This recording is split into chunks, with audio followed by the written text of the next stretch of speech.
collègues, les violences et les discriminations sont en hausse. On le voit, les chiffres sont alarmants. Le dernier rapport de la Défenseure des droits de 2022 fait état d'une augmentation de 22,2% des signalements pour discrimination. Un sondage Ipsos commandé par le Conseil représentatif des associations noires en février 2023 affirme que 9 personnes noires sur 10 en France disent être victimes de discrimination raciale dans leur vie de tous les jours. 91% précisément. C'est énorme. 12 500, c'est le nombre officiel d'infractions à caractère raciste, xénophobe ou antireligieux en France en 2021, selon les chiffres les plus récents du ministère de l'Intérieur, soit une augmentation de 13% des crimes et délits et 26% des contraventions par rapport à 2019. Et ces augmentations, les augmentations de ces violences et de ces chiffres qui nous alertent et qui nous inquiètent, s'inscrivent aussi dans un racisme qui existe malheureusement, qui se développe jusqu'au plus haut niveau de nos institutions. Je pense à cet incident à l'Assemblée nationale où un député du groupe France Insoumise s'est vu entendre dire par un autre député « retourne en Afrique ». Des propos qui ont d'ailleurs après été soi-disant démentis par l'auteur, par le député qui a tenu ces propos-là, mais qui sont absolument scandaleux. Il y a aussi lorsque la Première ministre, et ce n'est pas souvent que je prendrai la défense de ce que peut dire Madame Borne, mais lorsque la Première ministre dit que le parti, le Rassemblement national est un parti héritier de Pétain et de la collaboration, ce qui est factuel, ce qui est historique, elle est malheureusement dédite par le président de la République.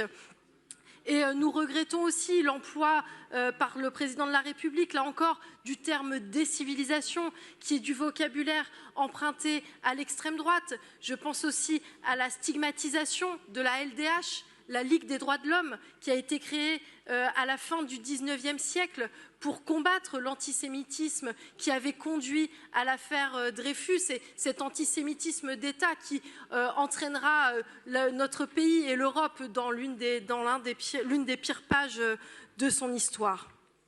Et tous ces mots, toutes ces stigmatisations, elles ont malheureusement des conséquences bien réelles, parce que l'extrême droite, aujourd'hui encore, elle tue. Elle tue quand elle s'attaque à la communauté kurde en plein cœur de Paris. Elle tue et elle blesse quand elle s'attaque à des réfugiés soudanais. Et là, il s'agissait de la même personne qui, 11 mois après avoir commis une attaque au sabre en plein Paris, a tué des membres de la communauté kurde et à nouveau endeuillé notre capitale. Je pense aussi au meurtre de Mireille Knoll, rescapée de la Shoah, assassinée en 2018 à son domicile par antisémitisme, ou encore à Sarah Halimi, tuée un an plus tôt. Et je pense aussi au maire de Saint-Brévin, lui aussi victime de l'extrême droite, victime parce qu'il s'engageait pour la solidarité, parce qu'il s'engageait aux côtés des personnes migrantes et qu'il souhaitait construire un centre d'accueil dans sa commune. Et bien sûr, nous lui adressons à nouveau tout son soutien, et je sais qu'un certain nombre, plusieurs collègues de cet hémicycle lui ont aussi apporté son soutien lors de la manifestation.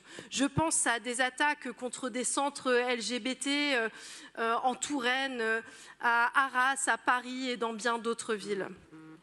Et heureusement, pour lutter contre toutes ces violences, pour lutter contre toutes ces discriminations, il y a des associations.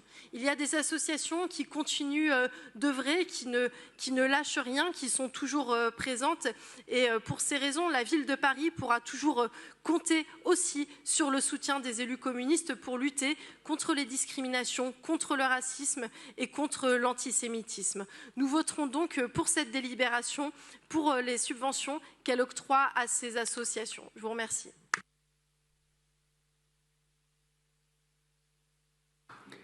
Merci.